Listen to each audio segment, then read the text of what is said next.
Stark might have died in Avengers Endgame, but he didn't die in fans' minds. And wait till you hear who's bound to replace him in the Iron Man 4. Oh, and wait till you hear what Joe Rogan had to say about RDJ returning to the MCU. So don't swipe or click away, because here's why Iron Man 4 is about to change everything. Let's face it, losing Robert Downey Jr. in the last Avengers movie only made us hate MCU. He didn't have to die, there were a ton of other options to keep him alive, but they didn't go with any of them. And we don't think Marvel liked this either. But since RDJ has been saying for quite some time now that playing Iron Man, aka Tony Stark, was a little boring, since he was doing it since 2008.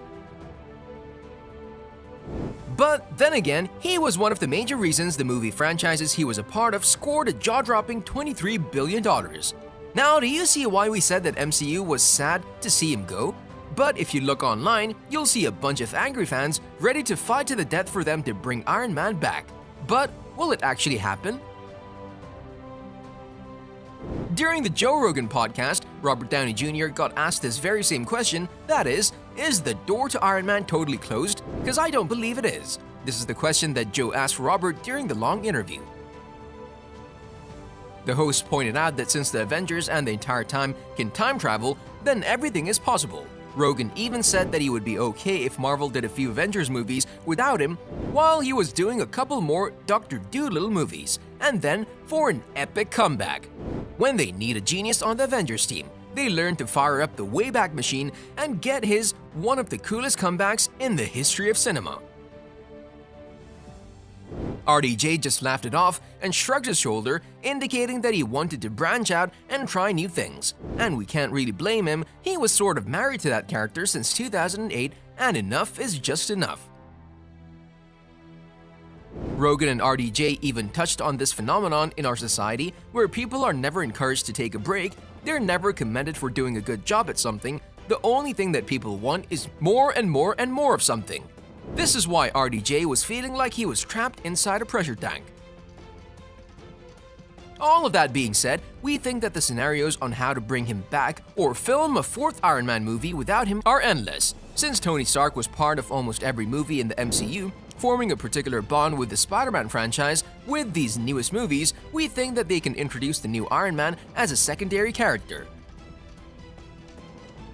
Since most of the concept trailers on YouTube include Katherine Langford in the role of Morgan Stark, taking on her daddy's mantle as Iron Man, most of these trailers included the deleted scene from Avengers Endgame where Tony and Morgan talk in the imaginary realm created by the Soul Stone just before Tony dies. It seems to us like the fans have spoken, and the one they want is Morgan Stark to take on the role of her father. And if MCU thinks this will be a huge risk for the studio, then they can do what we suggested a minute ago. Instead of giving Katherine Langford her own movie, they can include her into one of the upcoming Spider-Man movies. If the fans like her, like they do in those fake trailers on YouTube, then they can go ahead and make the movie. The risk is minimized and the fans go home happy, knowing that there will be more Iron Man in the future. But CBR told a different story.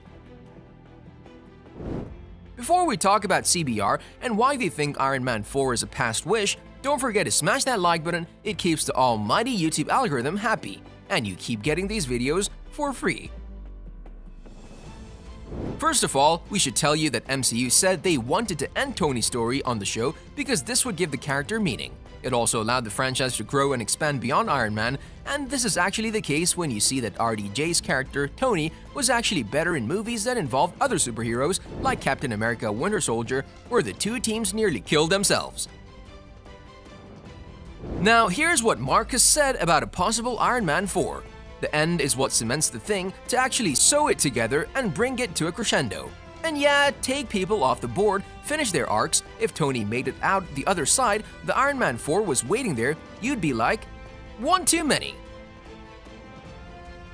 And this wasn't the only reason for their decision. We can't forget the fact that Iron Man 4 was sacrificed because MCU wanted to partake in some riskier adventures. For example, growing the Guardians of the Galaxy franchise was something they wanted to do, and returning to another Iron Man movie would just be repetitive. They have a lot of different characters they could wind up with killer movies, and 2021 is gonna be proof of that. They gave Black Widow and Shang-Chi their own movies, so they definitely have some other plan. Taking RDJ and other characters off the table is actually their plan moving forward, but they'll replace them with new ones as time goes by.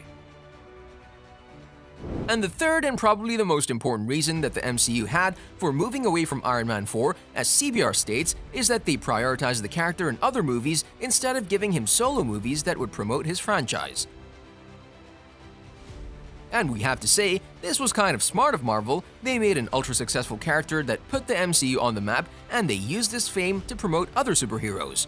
The first thing that comes to mind is Captain America and their Civil War, and obviously, the most recent example includes Spider-Man: Homecoming, where RDJ served as Peter Parker's mentor in the MCU.